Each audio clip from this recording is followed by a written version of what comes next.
1980 తర్వాత గెలవని నియోజకవర్గం. ఒక పట్టుదలతో చరిత్ర తిరిగి రాయాల లక్ష్యంతో నేను పోటీ చేశా, ఓడిపోయా. ఓడిపోయిన రోజు బాధ కలిగింది, కానీ రెండో రోజు నుంచి ఆ బాధ నాలో కసి పెంచింది, పట్టుదల పెంచింది. మళ్ళీ ఇక్కడనే పోటీ చేయాలా, ఇక్కడనే గెలవాల లక్ష్యంతో 5 సంవత్సరాలు కష్టపడ్డా. ఆ 5 సంవత్సరాల కష్ట ఫలితం ఆంధ్ర రాష్ట్ర చరిత్రలోనే ఎప్పుడు రాని మెజారిటీ మొన్న నాకు ప్రజలు ఇచ్చి శాసనసభకు పంపించారు. రెండోది, నేను విద్యాశాఖ మంత్రి అవుతాం.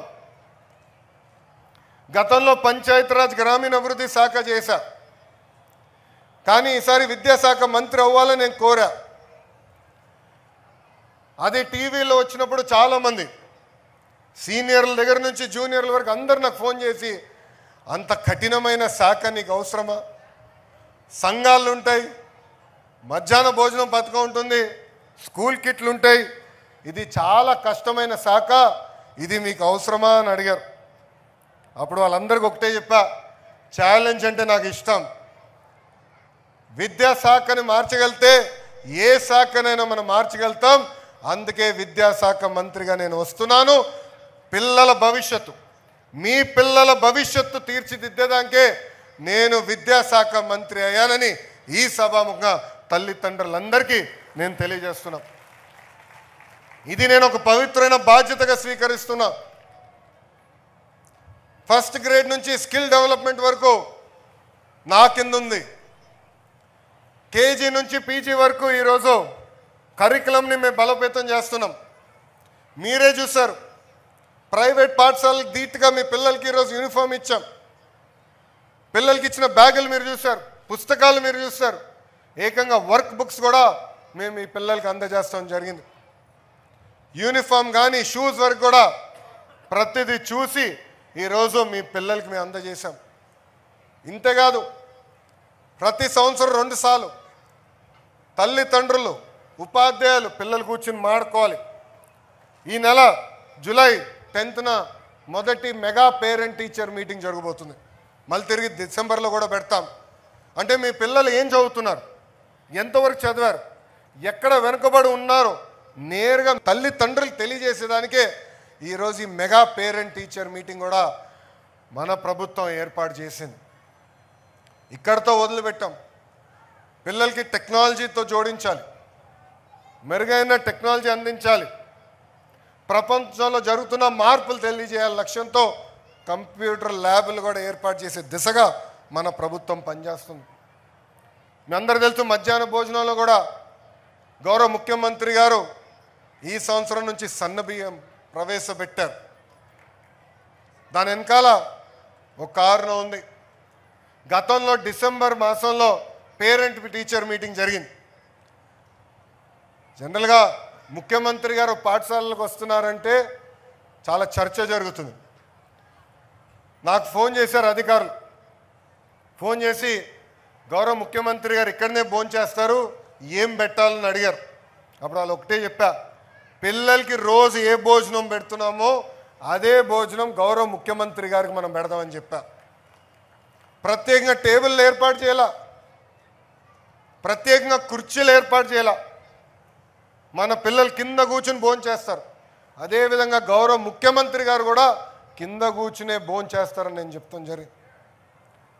ఇది మీ అందరికి ఎందుకు చెప్తున్నానంటే, ఆ భోజనం తినిన తర్వాత నేను గౌరవ ముఖ్యమంత్రి గారు హెలికాప్టర్లో 30 నిమిషాలు ప్రయాణం చేశా. ఆ 30 నిమిషాలు మన పిల్లలు తింటున్న భోజనం గురించి మాట్లాడారు. ఆయన నాకు తెలియజేశారు, అన్నం బాలేదు, నాకేం నచ్చలేదు, ఇది మీరు మార్చాలి, పౌష్టిక ఆహారం పిల్లలకి అందజేయాలి లక్ష్యం అని ఆయన చెప్పారు. అందుకే ఈరోజు సన్న బియ్యం కూడా మీ పిల్లలకి అందిస్తాం కూడా జరిగింది. నేను విద్యాశాఖ మంత్రి అయినప్పుడు మంత్రి నారాయణ మాస్టర్ గారు వచ్చిన పక్కన కూర్చున్నారు.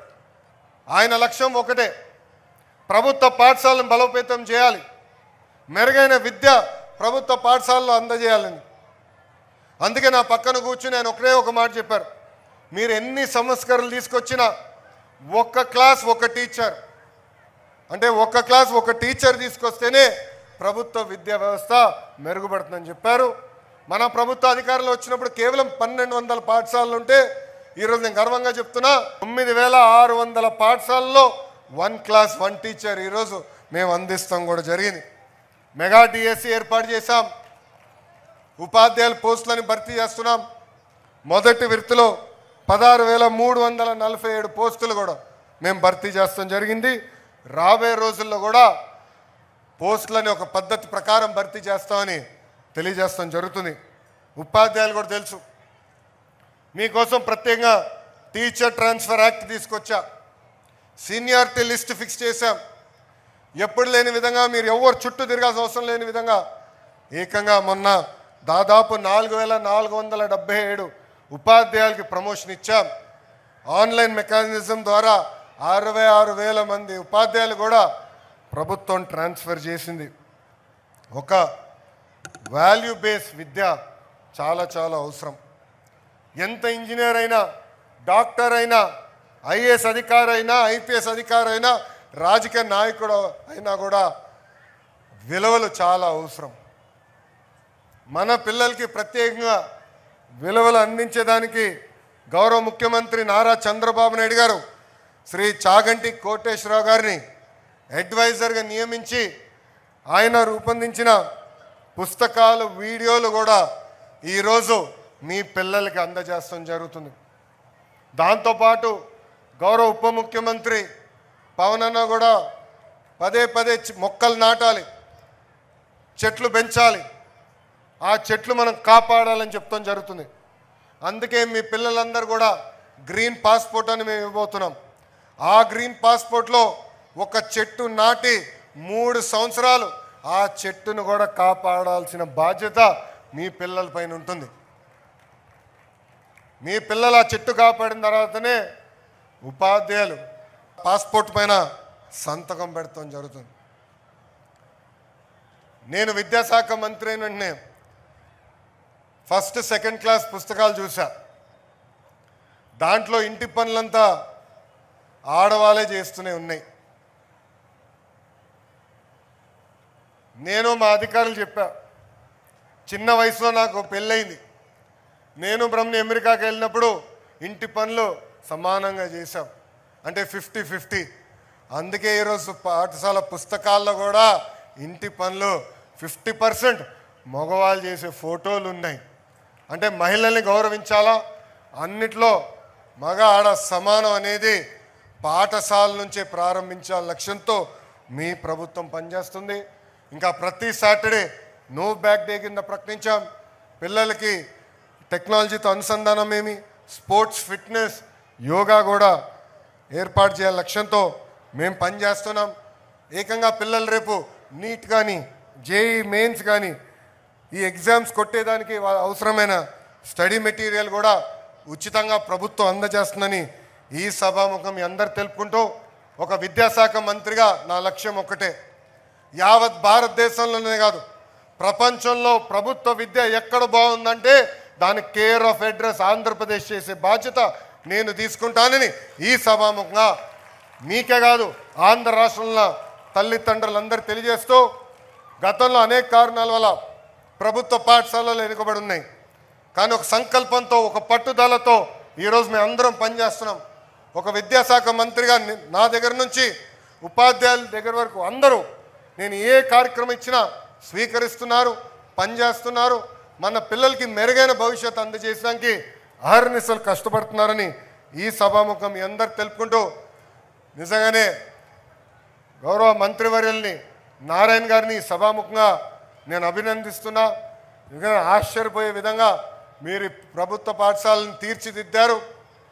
ఇదే విధంగా 175 నియోజకవర్గాల్లో 175 లీప్ పాఠశాలలు ఏర్పాటు చేయాల లక్ష్యంతో మీ ప్రభుత్వం ఉంది.